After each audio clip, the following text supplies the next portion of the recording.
Right, good afternoon folks, welcome back to the channel and welcome back to another test ride.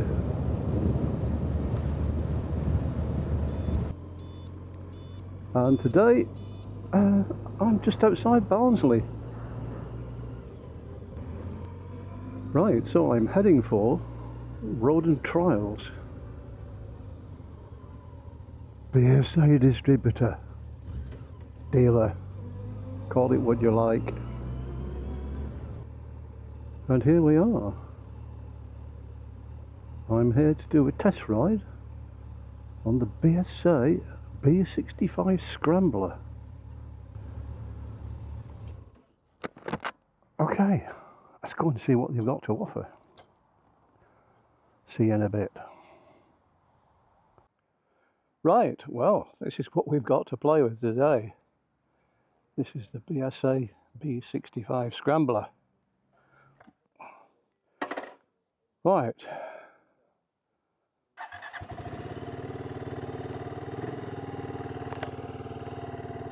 Well, first impressions, it's a good bit taller than a Gold Star. Right, let's try and get some sort of semblance with these mirrors. That's not too bad, that's not too bad either. We shall see. Right, now.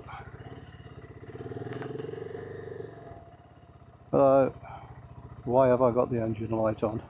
That's not a good start, is it? We can clear it off. It'll be alright. Be alright? Yeah. Okay. See if it goes off when you ride it, but it'll just go off. Okay. If not, we'll clear it off when you come back. It's alright. As long as you know I haven't broken it. Sometimes if somebody stalled it to something, it'll bring it on, but Right. It'll be alright. Okay, mate. See you in a bit.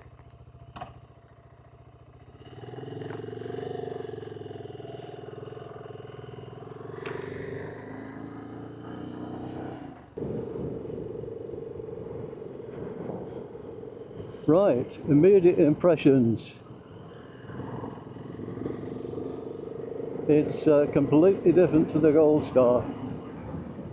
Even though it's basically the same bike, the bars are extremely wide. It's probably what you would expect on a Scrambler type. Right, but it has got the engine management light on, but it just told me to ignore that. This I think was a common fault on the Gold Star. You would have thought that they would have sorted it by now, wouldn't you? Now, it's a very tall upright stance. That's quite nice. These mirrors are awful. That left mirror is useless.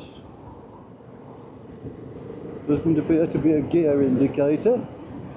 It's only got 5, so I suppose you get used to it. First gear is a bit of a waste of space. It's literally so short, it's just to get you going. You could probably actually do that if you pull away in second. Because these things do have a lot of load and torque, which is very nice. Right, so I'm sitting at indicated 55. There's a little bit of vibration, but it's not unpleasant. It's just enough to remind you you're sitting on a big single.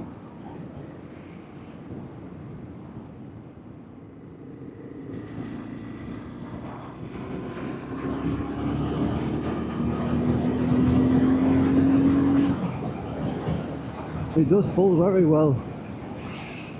What have we got? Same sort of stuff as the Gold Star, really. Except the clock's different, of course. Gold Star's got twin clocks. This thing's got this single sort of LCD thing, but it's okay. That's not that bad looking. Offset to the right, that might annoy some people, doesn't bother me. The add-on USB thing is still here.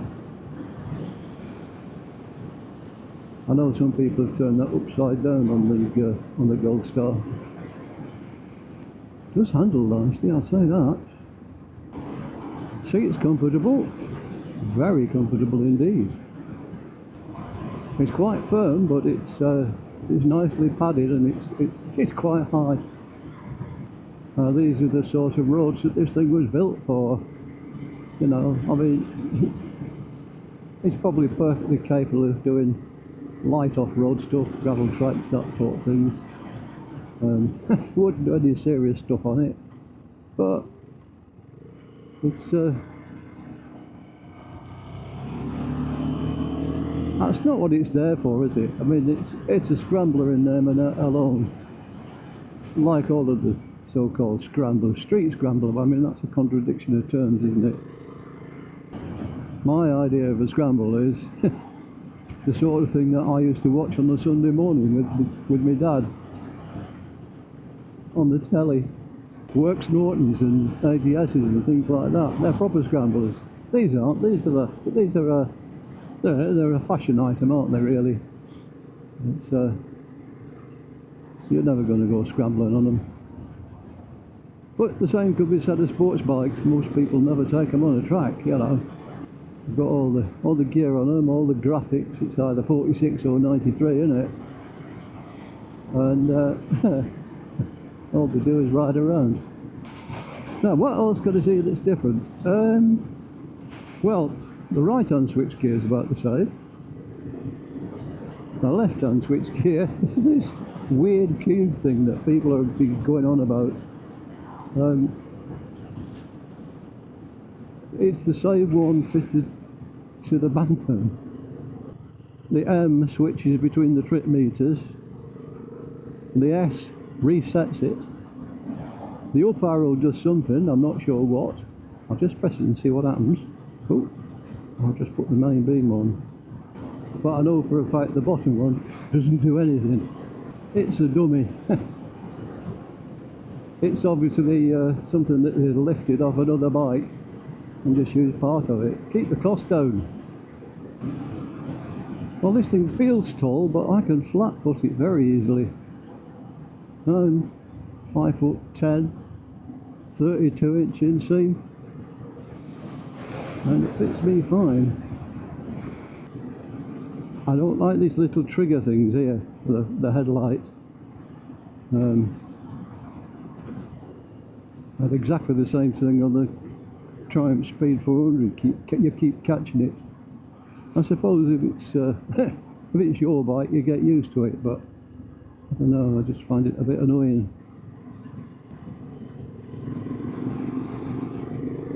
Right, I want to try and find a nice quiet side road somewhere where we can pull over and have a bit of a walk around.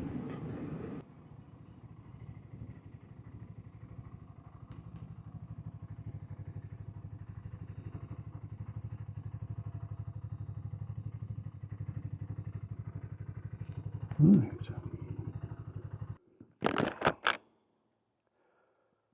Okay, let's take a proper look at it. So it's the BSA B65 Scrambler. That's a pretty impressive looking bike.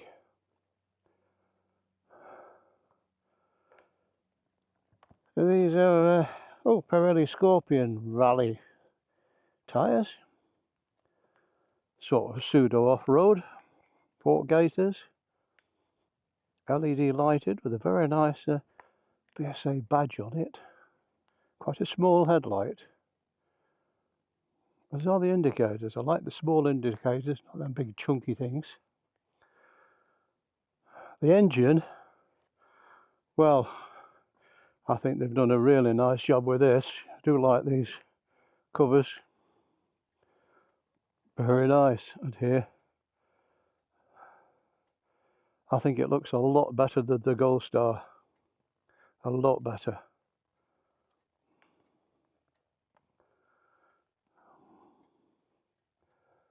So the usual stuff. Brembo brakes up front.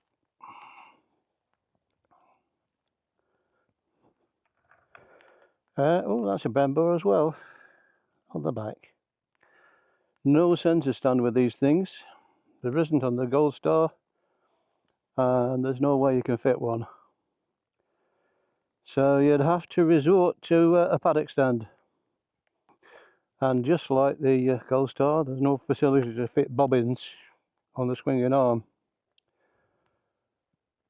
So I always ride it, obviously.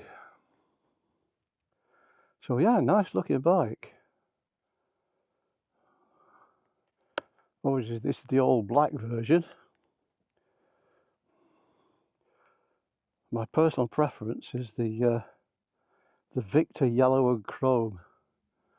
It's very reminiscent of the B41 Victor from the original BSA. But I think they've done a nice job. It's very, very nice looking bike.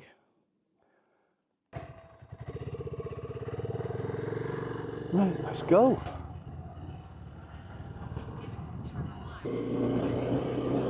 So what about the ride quality? Well, it's pretty good. The suspension's quite firm, but it's not uncomfortable. It certainly isn't unpleasant.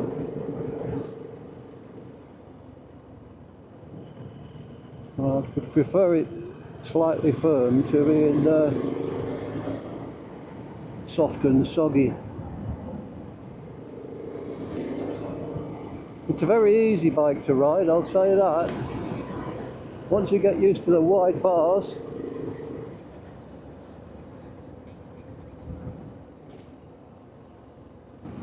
So it's got about 45 brake horsepower,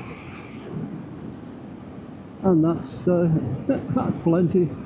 That's all you need.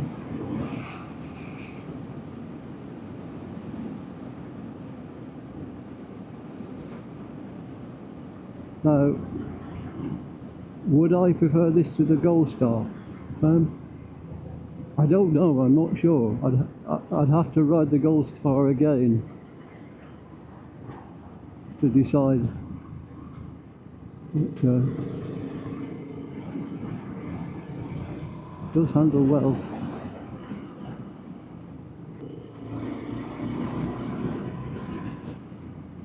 Yeah, it's lovely in the twisters.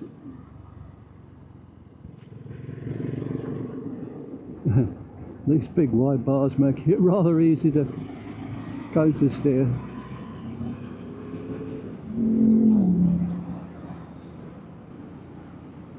I suspect I could take these bends a lot faster if I actually knew the road.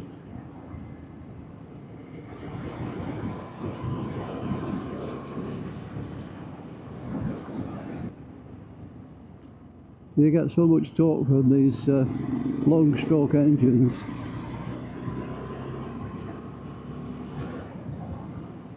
I much prefer this to the Enfield Twins.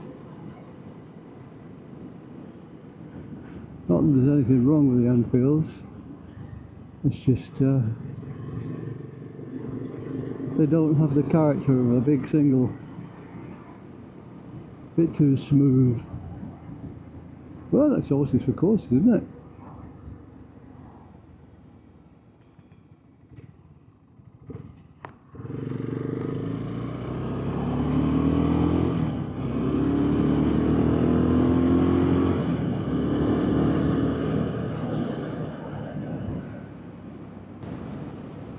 Well, it gets up to the legal limits very quickly indeed. Obviously it's not sports bike performance, but it's fast enough. You don't really need any more than this. This is a really nice bike, and I do like it. Do I like it enough to buy one? Don't know. The problem is there's a lot of competition in this market.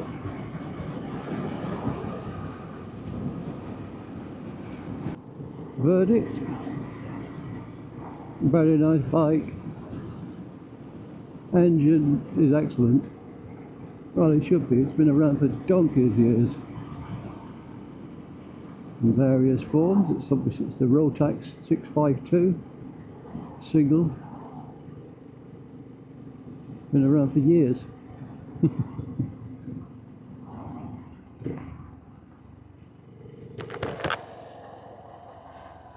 I had one in my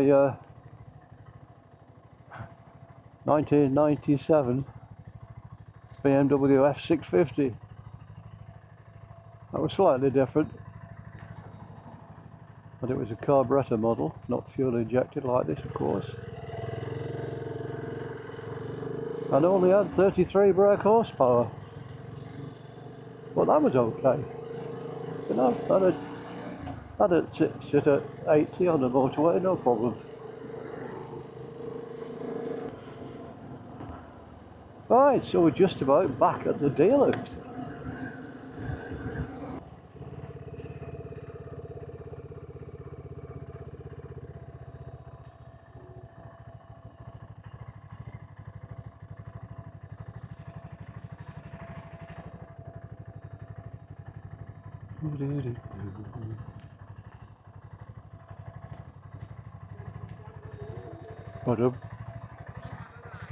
I have arrived, it says.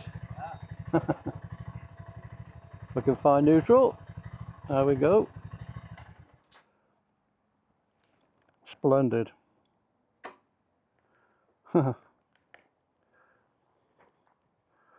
Right, well, having climbed off the B65, I've just been offered a ride on the Bantam. So I'm going to do that. So see what they're like back to back. It's a lovely looking bike. Okay, this one's as high as well, look. Right, let's see what this is like.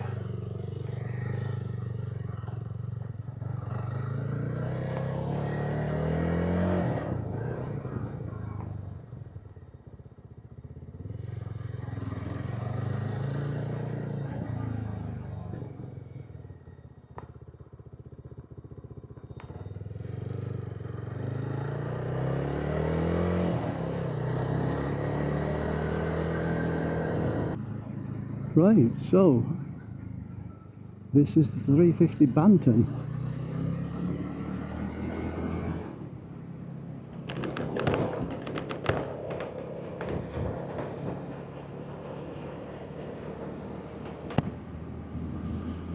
Obviously not as much power as the B65.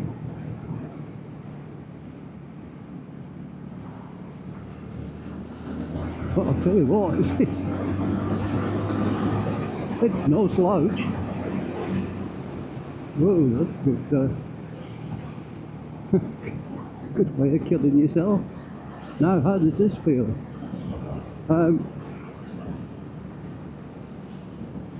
Apart from the bars being a bit narrower,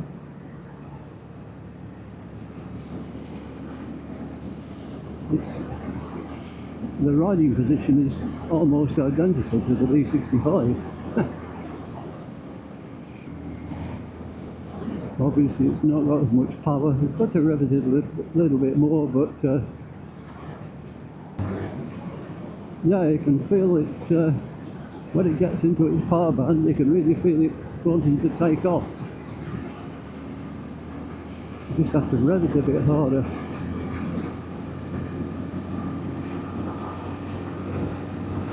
Yeah, that's straight up to an indicating 60, no problem. And if I'm honest, it vibrates a bit less than the B65. Now bear in mind, this thing is 29 brake horsepower. That's 50% more than the equivalent Royal Enfield. A Hunter, I suppose, is the nearest to it.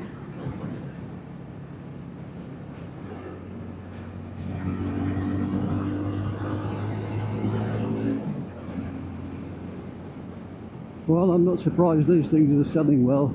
This is a lot of fun.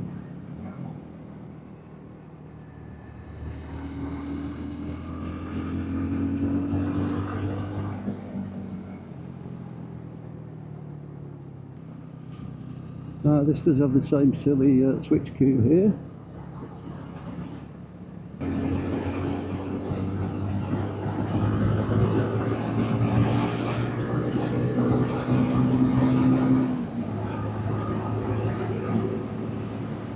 Yeah, with this thing you've got to you've got to pin it to get it to go. But you know,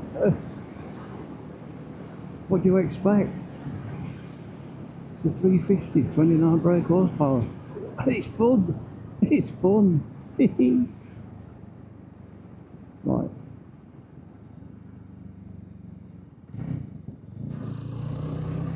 Let's see if we can find somewhere for a walk around. I think this will do.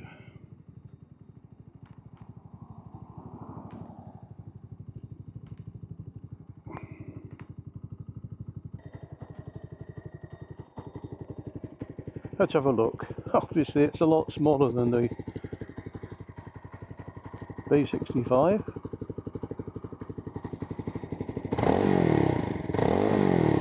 My goodness, that sounds nice. Excellent. Nice looking engine. Yeah, what's not to like? That is a really nice bike. Good headlights, LEDs obviously.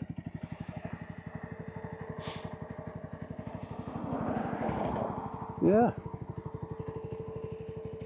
Very nice. Oh, yeah.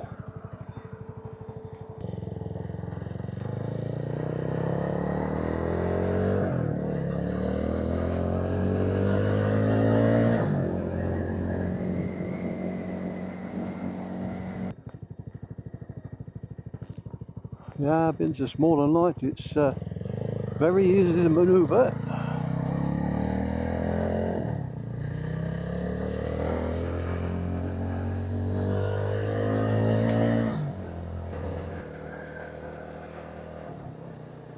Yes, I think this bike is going to give Royal Enfield a few nightmares, because it is very good.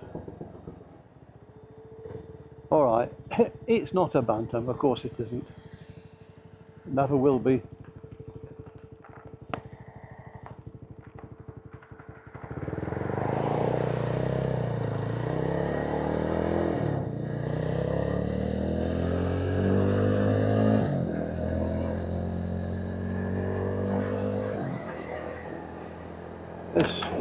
This will certainly knock spots off the Hunter.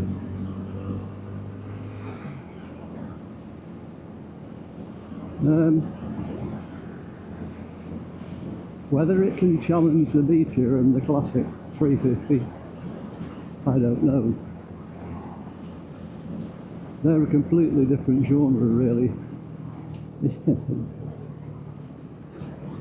But it is significantly cheaper than the Enfields and the Honda GB350,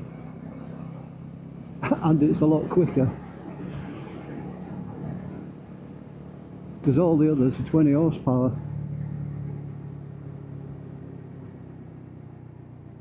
Now I think 20 horsepower is acceptable for the Meteor and the Classic. I don't think it is for the Honda. But the growing market now seems to be the 350 single. And I can see why. There's just about enough power for a bit of fun. They're economical, they're cheap to buy, they're cheap to insure, they're cheap to tax. So if you're on a budget, this thing is an absolute no-brainer. It's a really nice little bike. I'm bloody impressed. I didn't think I would be, but I am. If you keep it revving, it goes quite well.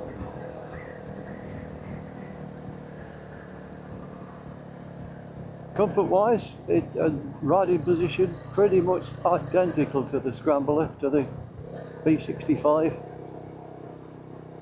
Just the bar's narrower, that's all.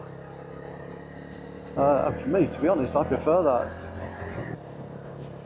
If I was in the market for a runabout, this would definitely be a bit on my list and probably the top of it. Not only does it go well, it looks fantastic. This is a quality bike. You know, it's a nice bit of kit. It's, you know, just look at the headstock there. Well, look at the logo here. It's really nice. There's a lot of thought gone into this. So please don't tell me it's a Jawa. It's not. If you want to call it something, call it a Mahindra. And I've been building bikes for a long time. Jawas died a long time ago, as did the BSA Bantam. And anybody says, oh, it's not a two-stroke. Well, I remember two strokes. I think the Bantam, even the 175, you know, the sort of the bigger of the engines, only had about 12 horsepower, something like that. They were nothing fantastic. It's just a nostalgia thing, mate, you know. And trust me, nostalgia's not what it used to be. So yeah, maybe the choice of names may be wrong.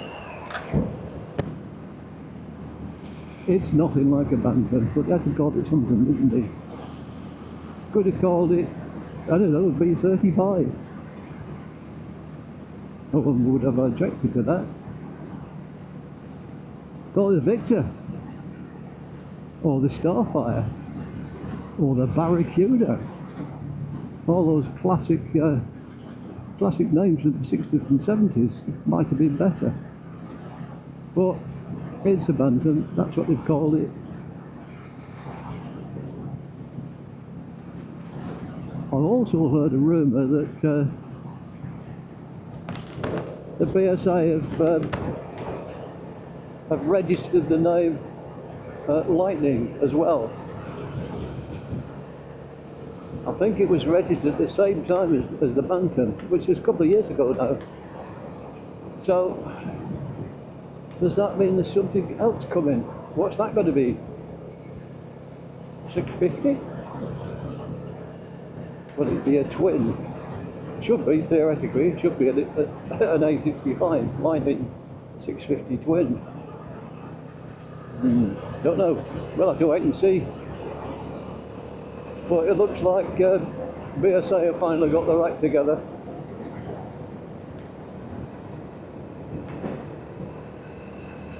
It's unfortunate that the launch of the Gold Star was disrupted by the pandemic, and then a few teething problems. I know that I've read people saying, oh no, they're not reliable, but I face it,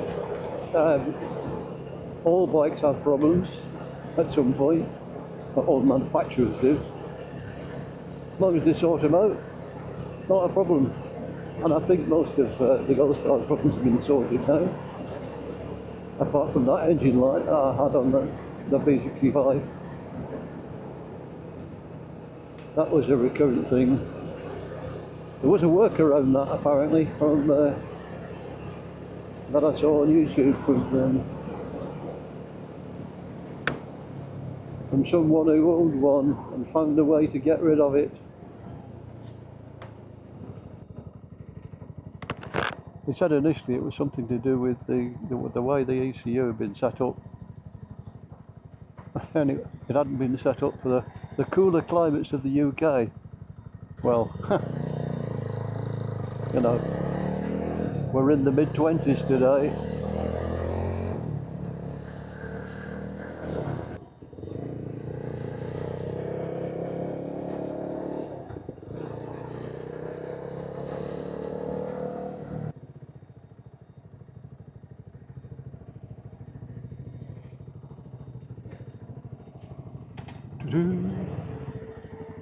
Hey, come on, it's in there somewhere. I'm still trying to find neutral. Come on, there you are. Oh, it's down there, isn't it?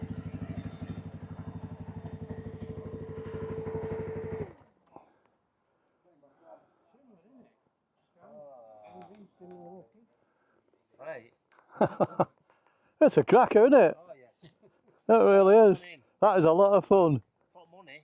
Oh, bloody hell, yes. Can't fault that. Right, folks. Well, that was interesting. So I came to ride the B65.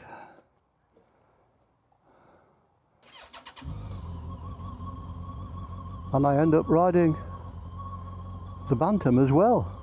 Wasn't expecting that. And that was a cracking little bike. So yeah, Roden Trials. What a great bunch of people. Absolutely brilliant. Couldn't have been more helpful or more friendly. Outstanding.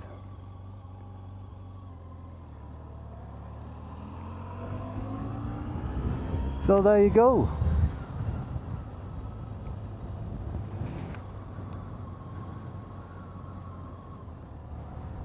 Well, I thoroughly enjoyed that.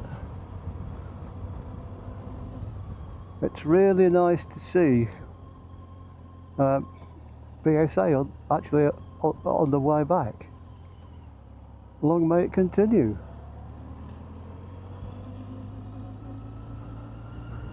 As long as they get the reliability right. They seem to have got the pricing structure right now anyway. The Gold Star was a bit overpriced when it first came out, but seemed to have sorted that out. And the Bantam is an absolute bargain.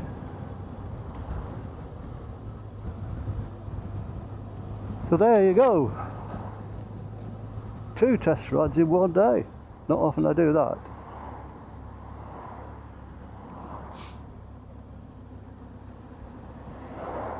So I came up here on the motorway and it was an absolute nightmare. So I'm going to go back the pretty way, down through Penistone, Mortimer Road and the Strines, go back that way, back into the Peak District. So thank you very much for coming along. I hope you found the test rides informative. Don't take my word for it. I was just chatting to the owner at the end there, and he said a guy drove into the car park, walked over to the Bantam and said, "Is that the new Bantam?" And he said, "Yeah." He said, "Where do I put my deposit down?" And I went, "Upstairs." And he did. Went straight upstairs, put a deposit down on one. I hadn't even ridden it.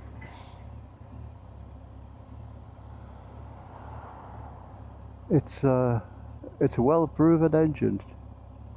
Mahindra have sold about 70,000 bikes with that engine, so, you know, it's not as if it's something new. It's been well sorted. It's an ideal bike for either a new rider working up from a 125, or as someone just politely put it, mature riders who just want to downsize to something a bit more practical. So that's it. Thank you very much for coming along.